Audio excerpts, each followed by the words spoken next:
Learners, welcome back to English Pod. My name is Marco. And I'm Erica. We're bringing you an advanced lesson today. That's right. An advanced lesson where we talk about investing in emerging markets. Right. So it's kind of a business topic. It's kind of a world topic as well. Yes. And it's pretty difficult. Yeah, it is really hard. Right. So if you're listening and you don't understand everything, please don't get discouraged. Don't worry about it because we're here to learn. Yes, and we're here to help you. Right. So let's get started with this. I'm really excited about this lesson. Yeah. Okay. Well, Marco, maybe you can tell us a little bit. What is an emerging market?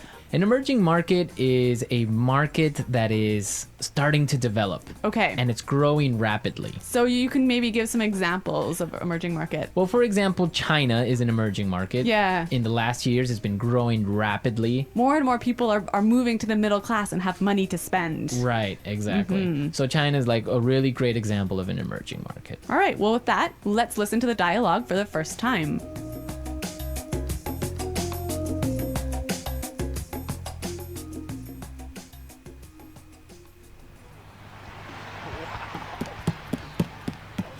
Dad, I'd like to borrow some money. Sure, Johnny. How much do you need? $5? Come on, Dad. I need $30,000. I want to get into the market. You know, I'm tired of hearing all this news about the economic downturn, the inevitable recession, people stuffing their money in their mattresses. I look at this as an opportunity. This is a chance for me to get a jump start on building my nest egg. I don't know about that. With all the uncertainty in the markets right now, it'd be a very unwise decision to invest. I don't know if you're aware, son, but there has been a lot of turmoil in the markets recently. There have already been 500,000 layoffs in the last few months, and we have no idea how the proposed stimulus package will impact upon the economy. There's just too much instability. I just wouldn't feel comfortable investing in this climate. But look at it this way. Every challenge is an opportunity. And anyway, I'm not talking about investing in the domestic market. There are emerging markets that promise great returns.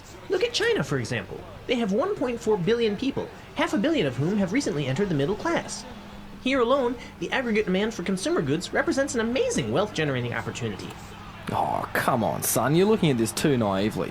The Chinese market has exhibited a great deal of instability, and their currency has been devalued by almost a whole percentage point. Fine then. If that's the way you feel, so be it. But you're losing out on a great opportunity here. I'm gonna hit up Mom for the cash.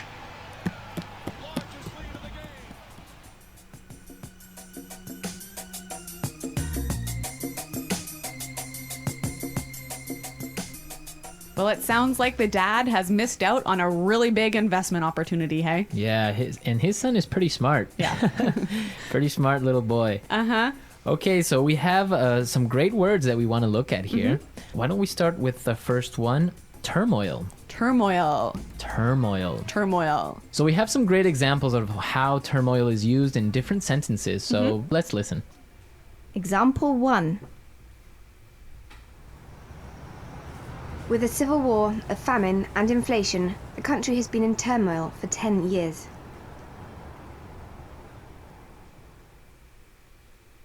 Example 2.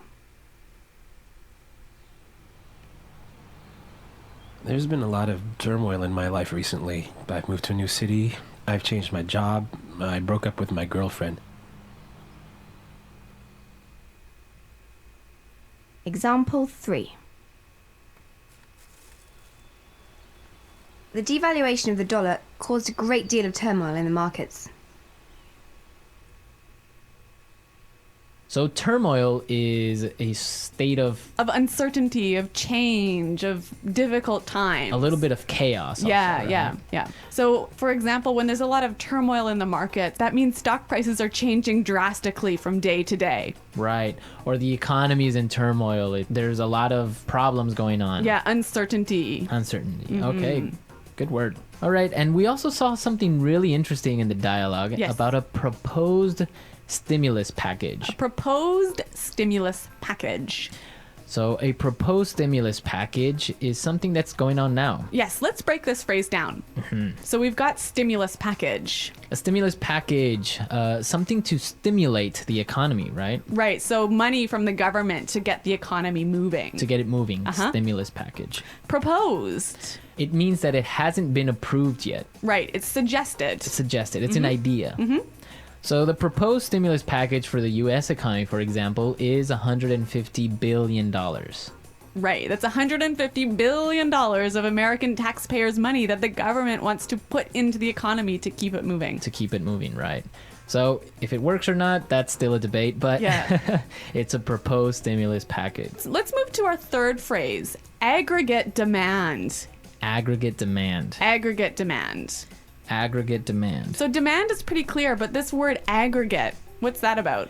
Aggregate is like a combined, added, Yeah. right? Yeah. Aggregate demand. For example, in a country like China, where cities like in Shanghai or cities like Beijing, Yeah. where more and more people are accumulating wealth, the aggregate demand is increasing. Right, right. The combined demand for consumer goods is growing. Right. More people have more money, so they're spending more. Yes.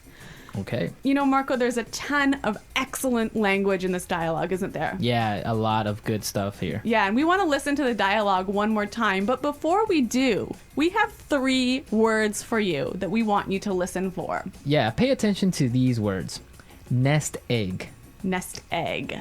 Inevitable. Inevitable. And hit up. Hit up. So from the context of the dialogue, try and see if you can figure out what they mean. But after listening to it, we'll come back and explain it anyways.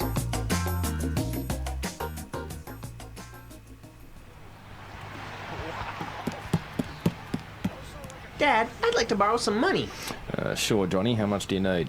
$5? Come on, Dad. I need 30,000. I want to get into the market. You know, I'm tired of hearing all this news about the economic downturn, the inevitable recession, people stuffing their money in their mattresses. I look at this as an opportunity. This is a chance for me to get a jump start on building my nest egg. I don't know about that. With all the uncertainty in the markets right now, it'd be a very unwise decision to invest. I don't know if you're aware, son, but there has been a lot of turmoil in the markets recently. There have already been 500,000 layoffs in the last few months, and we have no idea how the proposed stimulus package will impact upon the economy. There's just too much instability. I just wouldn't feel comfortable investing in this climate. But look at it this way. Every challenge is an opportunity. And anyway, I'm not talking about investing in the domestic market. There are emerging markets that promise great returns. Look at China, for example. They have 1.4 billion people, 500 million of whom have recently entered the middle class. Here alone, the aggregate demand for consumer goods represents an amazing wealth-generating opportunity. Oh, come on, son. You're looking at this too naively. The Chinese market has exhibited a great deal of instability, and their currency has been devalued by almost a whole percentage point. Fine then. If that's the way you feel, so be it. But you're losing out on a great opportunity here. I'm gonna hit up Mom for the cash.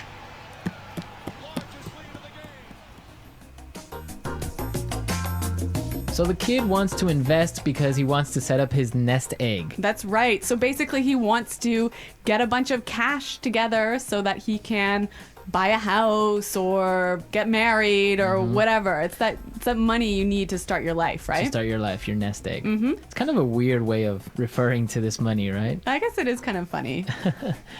And also the little boy talked about an inevitable recession. Yes, inevitable. Inevitable. Inevitable basically means unavoidable.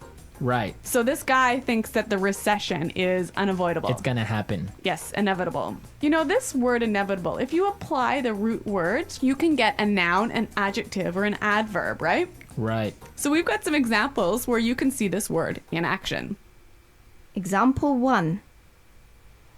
Jason knew he was going to get laid off, but he was trying to delay the inevitable. Example 2. As a new manager, it's inevitable that you're going to make mistakes. Example 3. Inevitably, we all die at the end of our lives. So as you can see, the noun and adjective form are the same. Yes, inevitable. Inevitable. When we use it as an adverb, though, we add the ly to it. Inevitably. Inevitably. Yes. So yeah, as you can see, we could use it in many different ways depending on what we want to say. Right. Well, inevitably, we have to move on to our third word. Hit up. Hit up. So he says he's going to hit up Mom for the cash. Ask his mom. Yeah, hit up. Yeah, this is kind of a slangy term, isn't it? Yeah, it's more informal, Yeah. a lot more slangy. Yeah. You wouldn't really use it with your boss, would you? No, you're not gonna go up to your boss and say, "Hey, I need to hit you up for some cash." No. So, Marco, I think this word is only applying to money, right? Well, you wouldn't go up to your boss and say, "Oh, I need to hit you up for some vacation time." No, it's typically used like for money. In this context. Yeah, yeah. Hit 'em up. We've got some examples of the phrase hit up. Let's listen. Example 1. I'm going to hit up the boss for a raise. Example 2. Are you trying to hit me up for money? Example 3. I don't have any cash. Have you tried hitting up Sophie? She's rich. Okay, so this is our first advanced lesson. I hope you enjoyed it. It is a lot more challenging, I think. Yes. Especially because it's set in a business context, so it makes it so we have a lot of specific words and a lot of technical vocabulary. That's right. Marco, you're exactly right. And I think that our users are going to have a lot of questions about the language in this lesson. So I'd like to invite you guys to come onto our website at englishpod.com. Exactly, where you can leave all your questions and comments and we'll be there to answer them. But Yes. until then, it's Goodbye. bye.